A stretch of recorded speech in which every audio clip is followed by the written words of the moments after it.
السلام علیکم ورحمۃ اللہ وبرکاتہ۔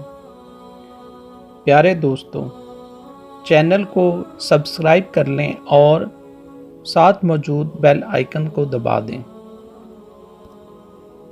جب منصور حلاج نے رسالہ واپس کیا تو پیر و مرشد نے انتہائی ناگوار لہجے میں فرمایا، حسین، تجھے اس رسالے کی نقل سے کوئی فائدہ نہیں پہنچے گا۔ یہ معرفت کے وہ اسرار ہیں جن تک تیری رسائی ممکن نہیں۔ کسی معتبر تاریخ سے پتہ نہیں چلتا کہ حضرت منصور حلاج نے اپنے اس فعل پر ندامت محسوس کرتے ہوئے پیر و مرشد سے معافی مانگی ہو۔ ہم اس نازک موضوع پر رائے زنی کا کوئی استحقاق نہیں رکھتے، مگر ظاہری طور پر یہی محسوس ہوتا ہے کہ حضرت منصور حلاج نے 2 مرتبہ پیر و مرشد کے حکم سے اختلاف کیا۔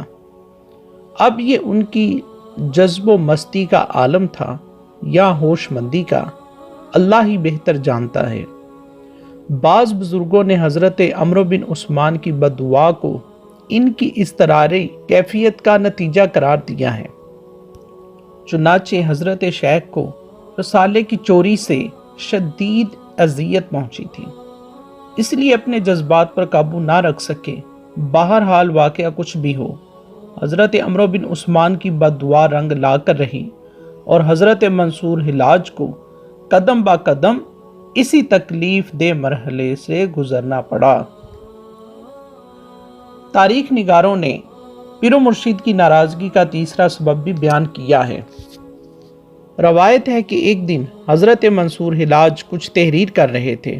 اسی دوران میں حضرت عمرو بن عثمان مکی تشریف لائے اور اپنے شاگرد کو مخاطب کرتے ہوئے فرمایا، حسین، کیا لکھ رہے ہو؟ حسین بن منصور نے عرض کیا، ایسی عبارت تحریر کر رہا ہوں جو قرآن کا مقابلہ کر سکے۔ یہ سنتے ہی حضرت عثمان نے غضبناک ہو کر فرمایا، پہلے تیرے ہاتھ اور پاؤں کاٹے جائیں، پھر سولی پر چڑھا کر نذر آتش کیا جائے گا، اس کے بعد تیرے جسم کی راکھ دریائے دجلہ میں بہا دی جائے گی۔ بعد میں آنے والے محققین نے اس روایت کو ضعیف اور مجہول قرار دیا ہے۔ قرآن کریم کا جواب لکھنا کھلا ہوا کفر ہے اور حضرت منصور حلاج سے تمام تر اختلافات کے باوجود ان پر کفر کا الزام ثابت نہیں کیا جا سکا تھا۔ وہ اپنے جذب و مستی کے باوجود صحیح العقیدہ مسلمان تھے۔ حضرت عمرو بن عثمان کی بددعا کا تعلق قرآن کا جواب لکھنے سے نہیں، رسالے کی چوری سے تھا۔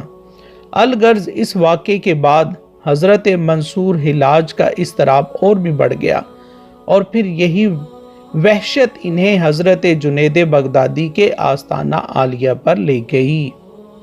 معاذ اللہ، اگر حضرت منصور حلاج قرآن کریم کا جواب لکھنے کی کوشش کرتے تو حضرت جنید بغدادی انہیں اپنے حلقہ بیت میں کس طرح شامل فرماتے؟ چونکہ حضرت عمرو بن عثمان مکی بھی حضرت جنید بغدادی کے شاگرد تھے، اس لیے وہ اپنے استاد غرامی کو حضرت منصور حلاج کے عقائد و نظریات سے آگاہ کر سکتے تھے اور پھر حسین بن منصور پر درس گاہ جنیدیہ کے دروازے ہمیشہ کے لیے بند ہو جاتے، مگر تاریخ گواہ ہے کہ ایسا نہیں ہوا۔ حضرت جنید بغدادی نے نہ صرف انہیں اپنے مکتب میں داخل ہونے کی اجازت دی بلکہ اپنے بیت سے بھی سرفراز فرمایا۔ اس طرح ثابت ہو جاتا ہے کہ قرآن کریم کا جواب لکھنے کی روایت سراسر محمل اور جھوٹ ہے، اختراع اور بہتان ہے۔ حضرت منصور حلاج تقریباً 1 سال تک حضرت جنید بغدادی رحمۃ اللہ تعالیٰ علیہ کی خدمت میں رہے، پھر مکہ معظمہ تشریف لے گئے اور 1 سال تک مجاور مکہ رہے۔ اس دوران میں حضرت منصور حلاج سے بے شمار کرامات ظاہر ہوئیں۔ ایک بار کچھ فاقہ کش اور شکستہ حال لوگ آپ کے پاس حاضر ہوئے اور عرض کرنے لگے، شیخ، ہماری مدد کرو۔ میں تمہاری کیا مدد کروں؟ حضرت منصور حلاج نے فرمایا، میں تم سے بھی زیادہ مفلوق الحال ہوں، تم میرا چہرہ اور لباس نہیں دیکھتے؟ ضرورت مندوں نے عرض کیا، لوگ کہتے ہیں کہ آپ مستجاب الدعوات ہیں، اگر ظاہری طور پر کچھ نہیں دے سکتے تو پھر ہمارے حق میں دعا فرما دیجئے۔ حضرت منصور حلاج مختلف بہانوں سے انہیں ٹالتے رہے، مگر جب وہ لوگ کسی طرح بھی نہیں مانے تو آپ نے اپنا دایاں ہاتھ آسمان کی طرف اٹھا کر یوں عرض کیا، جب آپ نے اپنے بندوں کو میری طرف متوجہ کیا ہے تو پھر خود ہی ان کی ضرورت کا سامان فراہم کیجئے۔ یہ کہہ کر حضرت منصور حلاج نے اپنے ہاتھ نیچے کیے تو اس میں درہم موجود تھے۔ پھر آپ نے وہ درہم حاجت مندوں میں تقسیم کر دیے۔ ان تمام درہموں پر قل هو اللہ احد لکھا ہوا تھا۔ کسی شخص نے پوچھا، شیخ یہ کیا ماجرا ہے اور ان سکوں پر قرآنی آیات کیوں تحریر ہیں؟ حضرت منصور حلاج نے فرمایا، یہ خالص قدرت کا عطیہ ہے، اس لیے ہر درہم پر قل هو اللہ احد تحریر ہے۔ پھر یہ ایک معمول سا بن گیا، جب بھی کوئی ضرورت مند پریشان کرتا تو آپ اسی طرح فضا میں ہاتھ بلند کر دیتے اور مٹھی میں بھرے ہوئے درہم اس کے حوالے کر دیتے۔ یہ کرامت اس قدر تواتر کے ساتھ ظاہر ہوئی کہ پڑھے لکھے مسلمان بھی حضرت منصور حلاج کو شعبدہ باز کہنے لگے۔ پھر جب کسی شخص نے مشہور بزرگ حضرت ابن عطا رحمۃ اللہ تعالی علیہ سے ان واقعات کا ذکر کیا تو آپ نے فرمایا، منصور حلاج کے قبضے میں جن ہیں اور یہی جن آنن فانن ان کا کام کر دیتے ہیں۔ ایک دن حسین بن منصور اپنی ریاضت میں مشغول تھے۔ اس دوران میں ایک عقیدت مند ملاقات کے لیے حاضر ہوا۔ حضرت منصور کو استغراق کے عالم میں دیکھ کر خاموشی سے پاس بیٹھ گیا۔ اس میں اتنی جرأت نہیں تھی کہ حضرت منصور حلاج کو آواز دے کر مخاطب کر سکے، چنانچہ وہ اس انتظار میں بیٹھا رہا کہ حضرت شیخ اپنی آنکھیں کھولیں تو عرض حال کریں۔ آخر بہت دیر گزر گئی مگر حضرت منصور حلاج مراقبے کی کیفیت سے باہر نہ آئے۔ اچانک اس شخص نے ایک بہت بڑا بچھو دیکھا جو حضرت منصور حلاج کے عقب سے برآمد ہوا اور پھر آپ کے گرد چکر لگانے لگا۔ یہ منظر دیکھ کر وہ شخص بے اختیار چیخ اٹھا۔ انسانی چیخ سن کر حضرت منصور حلاج نے اپنی آنکھیں کھول دیں اور اپنے سامنے بیٹھے ہوئے شخص سے فرمایا، میرے بھائی تمہیں کیا تکلیف پہنچی ہے جو اس طرح چیخ رہے ہو؟ شیخ، ایک بہت زہریلا اور خوفناک بچھو آپ کی عبا میں چھپ گیا ہے۔ ابھی وہ شخص اپنے چیخنے کا سبب بیان ہی کر رہا تھا کہ وہ بچھو دوبارہ حضرت منصور حلاج کے عقب سے نکلا۔ وہ دیکھیے، یہ کہہ کر وہ شخص اٹھا اور اس نے غیر معمولی جسامت رکھنے والے بچھو کو مارنے کی کوشش کی۔ خبردار، اسے ہاتھ نہ لگانا۔ حضرت منصور حلاج کی پرجلال آواز گونجی۔ وہ شخص رک گیا اور عرض کرنے لگا، شیخ یہ ایک نہایت موذی اور زہریلا کیڑا ہے، اس کی موجودگی کے سبب کسی بھی وقت آپ کو نقصان پہنچ جانے کا احتمال ہے، تو کیا جانے کہ یہ کون ہے؟ منصور حلاج نے فرمایا، یہ 12 برس سے ہمارا دوست ہے اور اسی طرح ہمارے ارد گرد گھومتا رہتا ہے۔ اس شخص نے یہ واقعہ دوسرے لوگوں کے سامنے بیان کیا۔ بعض لوگ بے ساختہ کہہ اٹھے، حضرت منصور حلاج با کرامت ولی ہیں اور یہی ان کی ولایت کی پہچان ہے کہ ایک زہریلا کیڑا اپنی فطری تاثیر کھو چکا ہے۔ مگر جب مکہ معظمہ کے علماء ظاہر نے یہ بات سنی تو نہایت برہم لہجے میں کہا، یہ طلسمی داستان ہے، خرافات سے لبریز ایک افسانہ ہے، فرضی باتیں ہیں، تو جھوٹ بولتا ہے۔ اس شخص نے قسم کھا کر کہا، یہ سب کچھ میں نے اپنی آنکھوں سے دیکھا ہے۔ علماء ظاہر نے جواب دیا، تو پھر تیری نظروں کو دھوکا ہوا ہے۔ منصور حلاج ولی با کرامت نہیں بلکہ ایک شعبدہ باز ہیں۔ ایک ایسی ہی کرامت دیکھ کر مشہور بزرگ حضرت شیخ ابن عطا نے فرمایا تھا، منصور حلاج کے قبضے میں جن ہیں، مگر اب علماء ظاہر برملا کہنے لگے تھے کہ منصور حلاج شعبدہ باز ہیں۔ یہی وہ مقام ہے جہاں آپ سے آپ کی مخالفت کا آغاز ہوا۔ ایک دن حضرت منصور حلاج کے خدمتگاروں اور عقیدت مندوں میں ہلچل سی مچی تھی۔ وہ بات ہی ایسی تھی جب لوگوں نے حضرت منصور حلاج کو ان کے حجرہ مبارک میں تلاش کیا تو وہ غائب تھے۔ اگر عام حالات میں حضرت منصور موجود نہ ہوتے تو کوئی حیرت کی بات نہ ہوتی، مگر جب کسی کمرے کا دروازہ بند ہو اور دروازے پہ ایک دربان کی طرح کئی خدمتگار حاضر ہوں اور اس کے باوجود ایک شخص اپنے کمرے سے غائب ہو جائے، پھر حیران ہونے کے سوا کوئی چارہ بھی نہیں۔ تمام مرید اور خدمتگار ایک دوسرے سے پوچھ رہے تھے، شیخ کہاں تشریف لے گئے؟ مگر کسی کے پاس اس سوال کا جواب نہیں تھا۔ کچھ دیر بعد لوگوں نے ایک ناقابل یقین منظر اپنی آنکھوں سے دیکھا۔ حضرت حسین بن منصور شیر پر سوار تشریف لا رہے تھے۔ حاضرین سوچ رہے تھے کہ وہ خواب کی حالت میں ایک خوفناک منظر دیکھ رہے ہیں، مگر وہ خواب نہیں بلکہ ایک زندہ حقیقت تھی۔ حضرت منصور شیر سے اترے اور اس درندے کو مخاطب کرتے ہوئے فرمایا، بس اب تم جاؤ۔ شیر نے حضرت منصور کی طرف دیکھا، سر جھکایا اور چپ چاپ چلا گیا۔ وہاں موجود لوگوں پر شدید خوف کی کیفیت طاری تھی۔ پھر جب وہ شیر چلا گیا تو بعض خدام نے عرض کیا، شیخ یہ کیا تھا؟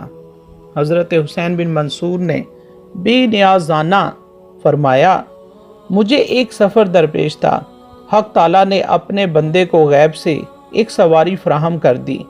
اس کائنات میں جو کچھ بھی ہے وہ سب اللہ تعالیٰ کی ملکیت ہے، اور اسی کے فضل و کرم سے ان تمام چیزوں پر اس کے بندوں کا حق ہے۔ پھر تم اس بات پر حیرت زدہ کیوں ہو؟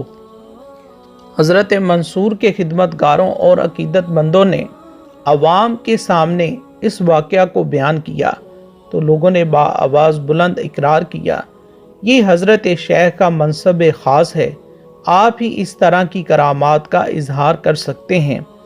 پھر جب ذی ہوش لوگوں تک یہ خبر پہنچی تو ان حضرات نے یک زباں کہا، یہ بات انسانی ذہن سے بالا تر ہے، ہمیں یقین نہیں آتا۔ بعض علماء نے اس واقعے پر رائے زنی کرتے ہوئے کہا ہے، منصور حلاج ایک ساحر ہیں اور وہ اپنی جادوگری کے کرتب دکھا کر مخلوق کو متاثر کرنا چاہتے ہیں، مگر انہیں اپنے شعبدوں کے مظاہر سے کچھ حاصل نہیں ہوگا۔ بہرحال یہ وہی زمانہ تھا جب حضرت منصور حلاج شدید مشقتیں اور ریاضتیں کر رہے تھے، اور ابتدا ہی میں ان کی شخصیت متنازع بن گئی تھی۔ صاحبان عقیدت و خدمت انہیں ولی اللہ قرار دیتے تھے، اور صاحبان علم و فضل حضرت منصور حلاج کے کمالات کو مشکوک نظروں سے دیکھتے ہوئے غیر معتبر قرار دیتے تھے۔ یہ ان لوگوں کا طرز عمل تھا جو اظہار کے سلسلے میں محتاط رویہ رکھتے ہیں۔ اس کے برعکس علماء کی وہ جماعت جو مذہب کے معاملے میں زیادہ جذباتی تھی، اس نے کھلے الفاظ میں حضرت منصور حلاج کو ساحر اور شعبدہ باز قرار دے دیا تھا۔ الغرض مکہ میں 1 سال گزارنے کے بعد حضرت منصور حلاج بغداد تشریف لائے تو ان کی حالت ہی بدلی ہوئی تھی۔ درویشوں کی ایک بڑی جماعت ان کے ہمراہ تھی، اور وہ تمام درویش حضرت منصور حلاج کو اپنا مخدوم تصور کرتے تھے۔ یہ صورتحال دیکھ کر اہل بغداد نے اندازہ کر لیا کہ اب منصور حلاج طالب معرفت نہیں رہے، بلکہ خود منصب شیخ پر فائز ہیں اور ولایت کے دعوے دار ہیں۔ لوگوں کی یہ قیاس آرائی اس وقت درست ثابت ہوئی جب حضرت منصور حلاج درویشوں کی جماعت کے ساتھ اپنے پیر و مرشد کی خدمت میں حاضر ہوئے۔ ہم اپنے ایک مضمون میں حضرت جنید بغدادی کے سلسلے میں یہ بات بہت تفصیل سے لکھ چکے ہیں کہ حضرت شیخ اپنے علمی مجلسوں میں ہر کسی کو آنے کی اجازت عطا نہیں فرماتے تھے، مگر چونکہ حسین بن منصور حاضر ہوئے تھے اس لیے انہیں فوری اجازت مل گئی۔ جب منصور حلاج خانقاہ میں داخل ہوئے تو ان کے ہمراہ درویشوں کی ایک جماعت تھی، اور درویش اپنی حرکات و سکنات سے ظاہر کر رہے تھے کہ منصور حلاج ان کے پیشوا ہیں۔ بعض معتبر مورخین نے لکھا ہے کہ 1 سال تک مجاور مکہ رہنے کے بعد حضرت حسین بن منصور پیر و مرشد کی بارگاہ میں اس طرح ظاہر ہوئے کہ ان کے چہرے، لباس اور رفتار سے مخدومانہ شان ظاہر ہوتی تھی اور خدا مانہ دار رخصت ہو چکی تھی۔ یہ حضرت جنید بغدادی کی درویش شانہ تواضع تھی کہ آپ اپنے شاگرد کے ساتھ اسی محبت سے پیش آئے اور بہت دیر تک منصور حلاج سے ان کی گزشتہ حالات پوچھتے رہے۔ پھر جب حضرت جنید بغدادی نے سکوت اختیار فرمایا، حضرت منصور حلاج نے اپنے پیر و مرشد سے معرفت کا ایک مسئلہ دریافت کیا۔ جنید بغدادی رحمۃ اللہ تعالی علیہ نے ان کے اس سوال کا کوئی جواب نہیں دیا۔ منصور حلاج نے مختصر سے سکوت کے بعد اپنا سوال پھر دہرایا۔ اس بار بھی جنید بغدادی رحمۃ اللہ تعالی علیہ نے خاموشی اختیار کی اور منصور حلاج کی طرف کوئی دھیان نہیں دیا۔ حضرت منصور حلاج نے تیسری بار بھی وہی سوال کیا اور حضرت جنید بغدادی رحمۃ اللہ تعالی علیہ نے اس طرح بے توجہی کا مظاہرہ کیا۔ آخر منصور حلاج کے چہرے پر ناخوشگواری کا رنگ ابھر آیا اور وہ اپنے درویشوں کو لے کر خانقاہ سے چلے گئے۔ یہاں یہ نقطہ غور طلب ہے کہ حضرت جنید بغدادی کے طرز عمل سے ناراضگی کا اظہار ہو رہا تھا۔ اس بات کو حاضرین مجلس میں سے ایک ایک فرد نے محسوس کر لیا تھا، مگر حضرت منصور حلاج پیر و مرشد کی اس ناراضگی کو محسوس نہیں کر سکے، حالانکہ وہ دوسرے لوگوں کے مقابلے میں حضرت شیخ کے زیادہ مزاج آشنا تھے۔ عام طور پر مشہور ہے حضرت منصور حلاج اکثر اوقات جذب و مستی کے عالم میں رہا کرتے تھے، مگر اس روز وہ اپنے پورے ہوش و حواس میں تھے۔